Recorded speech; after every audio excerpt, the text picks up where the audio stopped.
भौतिक विज्ञान विषय की पहली यूनिट 12th क्लास में स्थिर वैद्युतिकी, जिसमें हम स्थिर अवस्था में आवेश के गुणों के विषय में जानकारी प्राप्त करेंगे।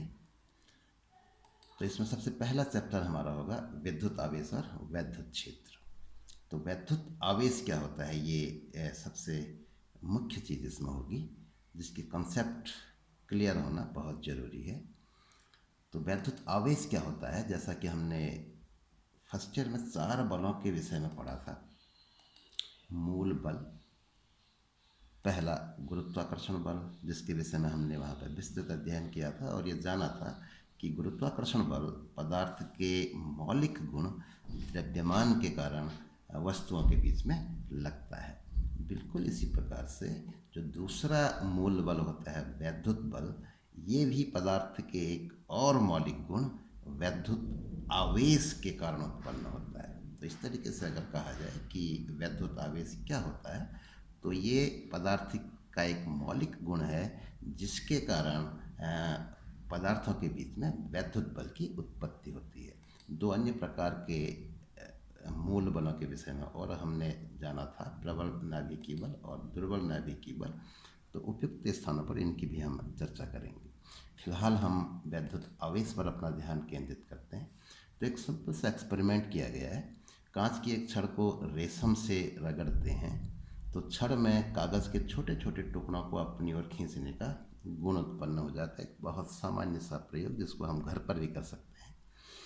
तो रगड़ने से कांच की छड़ की एक विशेष स्थिति प्राप्त हो गई। तो हमने इस विशेष स्थिति को एक नाम दे दिया आवेशित अवस्था, या दूसरे शब्दों में छड़ में आवेश उत्पन्न हो जाता है। इसको इस प्रकार से बोला जाता है। बिल्कुल यही प्रयोग एक दूसरे कॉम्बिनेशन के लिए किया गया है, एबोनाइट की छड़ और बिल्ली की खाल। इस बारे में भी बिल्कुल वही होता है। एबोनाइट की छड़ कागज़ के छोटे छोटे टुकड़ों को अपनी ओर खींच लेती है, या दूसरे शब्दों में एबोनाइट की छड़ आवेशित हो जाती है। अब प्रश्न ये है कि कांच की छड़ और एबोनाइट की छड़ में जो आवेश उत्पन्न हुए, क्या ये एक ही प्रकार के हैं या इनमें भिन्नता है? तो इस बात को हमें परखना है। इसके लिए हम एक और प्रयोग करते हैं। हमने कांच की छड़ को आवेशित अवस्था में जो छड़ थी उसको एक धागे से लटका दिया है स्वतंत्रता पूर्वक, और एक दूसरी कांच की छड़ को इसके नज़दीक ला रहे हैं। तो ये एक दूसरे को प्रतिकर्षित करते हैं। बिल्कुल इसी तरीके से एबोनाइट की छड़ एक धागे से लटकाई गई है, दूसरी एबोनाइट की छड़ को इसके नज़दीक ला रहे हैं। तो ये भी एक दूसरे को प्रतिकर्षित करते हैं। कांच की छड़ ने कांच की छड़ को प्रतिकर्षित किया, एबोनाइट की छड़ ने एबोनाइट की छड़ को प्रतिकर्षित किया। आवेशित अवस्था की हम बात कर रहे हैं। अब इसका एक तीसरा स्टेप लेते हैं। इस बारे में क्या किया गया है, आवेशित कांच की छड़ को लटकाया गया है, लेकिन इसके नज़दीक एबोनाइट की छड़ को लाया जा रहा है। तो अब ये एक दूसरे को आकर्षित करते हैं। इन तीनों स्टेप्स को हमें ध्यान देना है। पहली बारी में दोनों कांच की छड़ थी, दूसरी बारी में दोनों एबोनाइट की छड़ें थी, और इस तीसरे स्टेप में एक कांच की छड़ है और दूसरी एबोनाइट की छड़ है। तो जैसे हमने पहले वाले स्टेप में किया था, कांच की छड़ को लटकाया था, कांच की छड़ को लाए थे, तो प्रतिकर्षण हुआ था। इस वाले स्टेप में कांच की छड़ जैसा कि पहले स्टेप में किया था, लेकिन यहाँ पर इस छड़ को बदल दिया है। कांच की छड़ के स्थान पे एबोनाइट की छड़ को लाए तो आकर्षण हुआ। तो जाहिर बात है कि कांच की छड़ में उत्पन्न आवेश और एबोनाइट की छड़ में उत्पन्न आवेश एक जैसे तो नहीं है, क्योंकि इनका व्यवहार एक दूसरे के बिल्कुल विपरीत है। कांच की छड़ ने कांच की छड़ को प्रतिकर्षित किया, एबोनाइट की छड़ ने कांच की छड़ को आकर्षित किया। तो इस प्रकार कांच की छड़ में उत्पन्न आवेश और एबोनाइट की छड़ में उत्पन्न आवेश एक दूसरे से अलग हैं। अब क्योंकि ये आवेश अलग अलग प्रकार के हैं, और जैसा हमने देखा कि इनकी जो प्रकृति है वो एक दूसरे के उल्टा है। एक ने आकर्षित किया, दूसरे ने प्रतिकर्षित किया।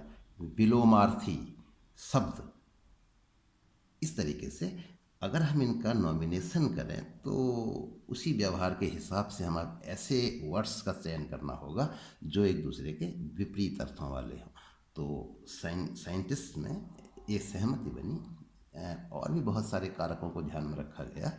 तो कांच की छड़ में, रेशम के साथ कांच की छड़ का जो संयोग था, तो कांच की छड़ में जो उत्पन्न आवेश होता है उसको धनावेश नाम दे दिया गया। और एबोनॉइट और बिल्ली की खाल के केस में जो आवेश उत्पन्न हुआ था एबोनॉइट की छड़ में, उसको ऋण आवेश कह दिया गया। तो ये दो नाम रख दिए गए, धन और ऋण आवेश। अब हम धन और ऋण आवेश का जो हमने नामकरण कर दिया है इन आवेशों का, तो इसके आधार पर अपने प्रयोग की व्याख्या करें तो इस तरह से कहेंगे, रेशम के टुकड़े और कांच की छड़ को आपस में रगड़ा और उसके बाद अलग किया तो कांच की छड़ में धनावेश उत्पन्न हो गया और रेशम में ऋण आवेश उत्पन्न हो गया। इसी तरीके से अवनुष की छड़ और बिल्ली की खाल को आपस में रगड़ा और उसके बाद अलग किया तो एबोनॉइट की छड़ ऋणावेशित हो जाती है और बिल्ली की खाल धनावेशित हो जाती है।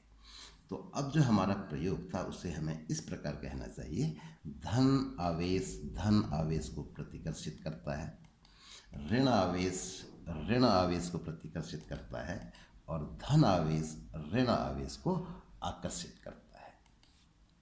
अब ये जो घटना हुई, आवेशन की जो क्रिया हुई, वो कैसे हुई? जैसा कि हमने देखा था प्रयोग में कि रगड़ने से एक ऐसी अवस्था प्राप्त हो गई, तो उस क्रिया में क्या हुआ उसको अब हम जानेंगे। तो इसके लिए हमें एटम की संरचना का ज्ञान होना चाहिए। अधिकांश लोग इससे वाकिफ होंगे, फिर भी एक नज़र हम इस पर डालते हैं। परमाणु एक गोलाकार आकृति में होता है। इसके केंद्र में एक अत्यंत सूक्ष्म स्थान जिसको नाभिक कहा जाता है। नाभिक में प्रोटॉन और न्यूट्रॉन होते हैं और बाहर की कक्षाओं में इलेक्ट्रॉन जो है वो घूमते रहते हैं।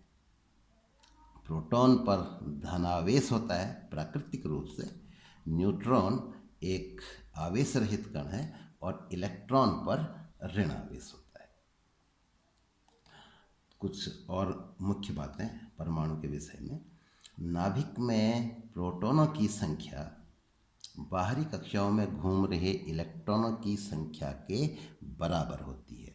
और एक तथ्य, प्रोटॉन पर आवेश की मात्रा और इलेक्ट्रॉन पर आवेश की मात्रा बिल्कुल बराबर होती है। केवल प्रकृति का अंतर है, प्रोटॉन पर धन आवेश होता है और इलेक्ट्रॉन पर ऋण आवेश होता है। तो इस तरीके से अगर हम देखें, एक परमाणु जो हमारे सामने है, एक एग्जाम्पल के रूप में हमने लिया था, इसमें 7 प्रोटॉन हमने नाभिक में ले रखे हैं, तो बाहरी कक्षाओं में 7 ही इलेक्ट्रॉन होंगे। वितरण हमें पता होता है, सबसे अंदर की कक्षा में 2 इलेक्ट्रॉन और बाकी 5 इलेक्ट्रॉन बाहर की कक्षाओं में है। तो इस तरीके से इस परमाणु में कुल धनावेश, क्योंकि 7 प्रोटॉन हैं, एक प्रोटॉन के आवेश को ई से प्रदर्शित करते हैं। प्रोटॉन का आवेश कह लें या इलेक्ट्रॉन का आवेश कह लें, दोनों की मात्राएं समान होती हैं, तो इसको एक नियतांक ई से प्रदर्शित किया जाता है क्योंकि एक निश्चित संख्या है।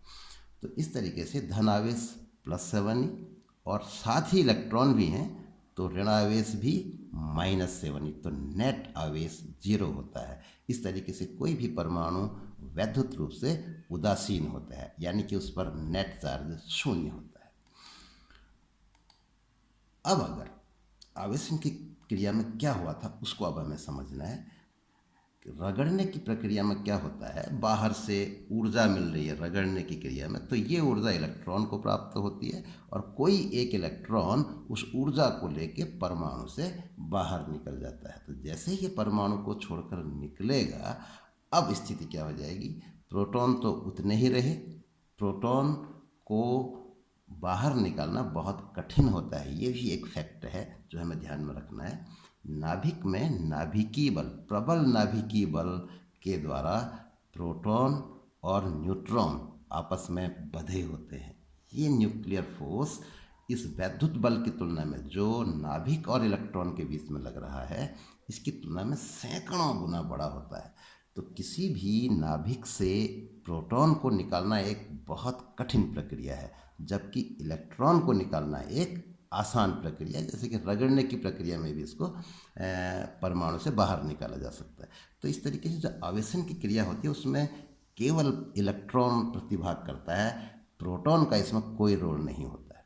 तो इस तरीके से एक इलेक्ट्रॉन निकल गया, तो अब प्रोटॉन तो उतने ही रहे 7, तो 7e धनात्मक आवेश हो गया, लेकिन इलेक्ट्रॉन 6 ही रह गए, एक इलेक्ट्रॉन निकल गया तो ऋण आवेश -6 ही रह गया। तो इस तरीके से परमाणु पर एक नेट धनात्मक आवेश उत्पन्न हो गया +e।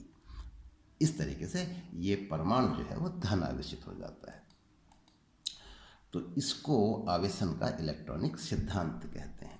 तो जैसे हमारा प्रयोग था, रेशम और कांच की छड़ को आपस में हमने रगड़ा, तो कांच की छड़ से कुछ इलेक्ट्रॉन रेशम में चले जाते हैं और कांच की छड़ में इलेक्ट्रॉनों की कमी हो जाएगी, रेशम में इलेक्ट्रॉनों की अधिकता हो जाती है।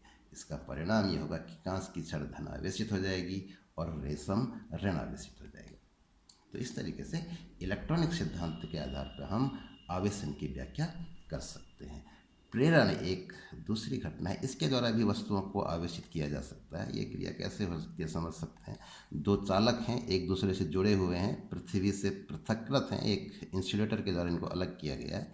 एक धनावेशित छड़ हम इसके नज़दीक अगर लाएं, तो क्योंकि ये चालक हैं और चालक में मुक्त इलेक्ट्रॉन होते हैं, ये चालकों का मुख्य गुण होता है, यानी कि इलेक्ट्रॉन मुक्त अवस्था में होते हैं, तो धन आवेश उन इलेक्ट्रॉनों को अपनी ओर को आकर्षित करेगा, जिससे इलेक्ट्रॉन इस ओर को आ जाएंगे और बाकी भाग में धन आवेश शेष रह जाएगा। अब अगर हम इन दो चालकों को अलग कर दें, दूर ले जाएं, तो दूर ले जाने से अब ये एक दूसरे के संपर्क से अलग हो गए, ये इलेक्ट्रॉन वापस यहाँ नहीं आ सकते हैं और इस छड़ को हटा लेते हैं यहाँ से। तो हटाएंगे तो क्योंकि अब ये दूर दूर हो गए हैं, तो यहाँ ऋण इलेक्ट्रॉन अधिक थे, तो ये वस्तु ऋणावेशित हो जाएगी और ये वस्तु धनावेशित हो जाएगी। तो जैसे हम इसको अलग करेंगे, इसमें जो है ये आवेश फिर एक समान रूप से वितरित हो जाएंगे, तो ये वस्तु ऋणावेशित हो जाएगी, ये वस्तु धनावेशित हो जाएगी। तो इसको प्रेरण द्वारा आवेशन की क्रिया कहा जाता है। तो वस्तुओं को आवेशित करने का ये भी एक तरीका है। इसके अलावा भी तरीके हो सकते हैं। Thank you.